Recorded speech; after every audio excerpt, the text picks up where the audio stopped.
इस पाकिस्तानी लड़के का बड़ा मजाक उड़ाया जा रहा है सोशल मीडिया उत्ते। ਇਹਦਾ ਨਾਂ है अहमद दुरानी और इस हिस्सा लिया है ओलंपिया के अंदर पाकिस्तान की तरफों तैराकी के मुकाबले विच और ਉਹਦੇ ਵਿੱਚ टोटल ਜਿਹੜਾ 5 कैंडीडेट्स आन ਜਿਹਦੇ ਵਿੱਚੋਂ ਇਹ सब तो लास्ट नंबर ਤੇ आया है। और ਇਹਦਾ मजाक इस तरीके ਨਾਲ उड़ाया जा रहा है कि कोई कह रहा है कि अल्लाह का बड़ा शुक्र करो दो अदा करो सारे पाकिस्तानी कि ਜਿਹੜਾ ਇਹ डुबिया नहीं है। कोई कह रहा है कि इन गोते शोते भी आए ने ਤੇ इस तरीके ਨਾਲ ਜਿਹੜਾ नहीं ਇਹਦਾ मजाक उड़ाया जा रहा। चौधरी ये गल ਜਿਹੜੀ है ना माड़ी है।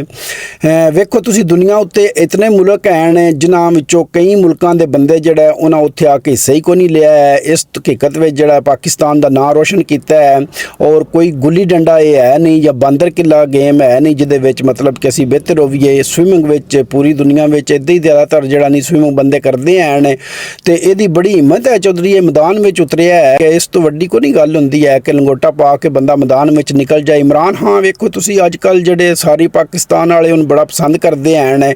22-24 साल वो भी कला जड़ा नहीं टांगा चलाता रहा है और वो सवारियां ही कोई ना आने लेकिन लगा रहा है। और अज जड़ा अल्लाह पाक उन्हें नहीं इज्जत दी है सारा पाकिस्तान वो पीछे खड़े है।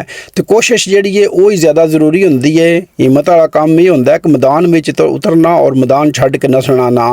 तो इस बंदे हकीकत में वेखो तुसी कि तैराकी में पाकिस्तान का किहड़ा काम है। अगर ਜਿਹੜੇ ਉੱਤੇ ਬੰਦੇ ਹੱਸ ਰਹੇ ਨੇ ਇਹਦੇ ਉੱਤੇ और बड़े बड़े अजीब कमेंट्स कर रहे हैं हौसला ਉਹਦਾ पस्त कर रहे हैं ਇਹਨਾਂ ਨੂੰ अगर नारे ਵਿੱਚ सटिया जाए तो ਤੁਹਾਡੇ ਵਿੱਚੋਂ 70-80% ਬੰਦੇ ਯਕੀਨ ਕਰੋ ਕਿ ਉੱਥੇ ਡੁੱਬ ਜਾਣ ਉਹਨਾਂ ਕੋ ਬਾਹਰ ਨਿਕਲਣੇ। ਕਿਉਂਕਿ ਪਾਕਿस्तानी अक्सर ਬੰਦਿਆਂ ਜਿਹੜਾ ਉਹ ਤੈਰਾਕੀ ਵਗੈਰਾ ਆਉਂਦੀ ਕੋਈ ਨਹੀਂ ਹੈ। ਉਹਦੇ ਬਾਵਜੂਦ ਮੈਦਾਨ ਵਿੱਚ ਉਤਰਿਆ ਤੇ ਜਦੋਂ ਵੀ ਤਾਰੀਖ ਵਿੱਚ ਪੜਿਆ ਜਾਏਗਾ 2024 ਦਾ ओलंपिया ਦਾ ਉਹਦੇ ਵਿੱਚ ਪਾਕਿस्तान ਦਾ ਨਾਂ ਹੋਵੇਗਾ ਉੱਥੇ ਵੀ ਬਾਇਜ਼ਤ ਤਰੀਕੇ ਨਾਲ ਝੰਡਾ ਵਿਖਾਇਆ ਗਿਆ ਨਾਂ ਲਿਆ ਗਿਆ।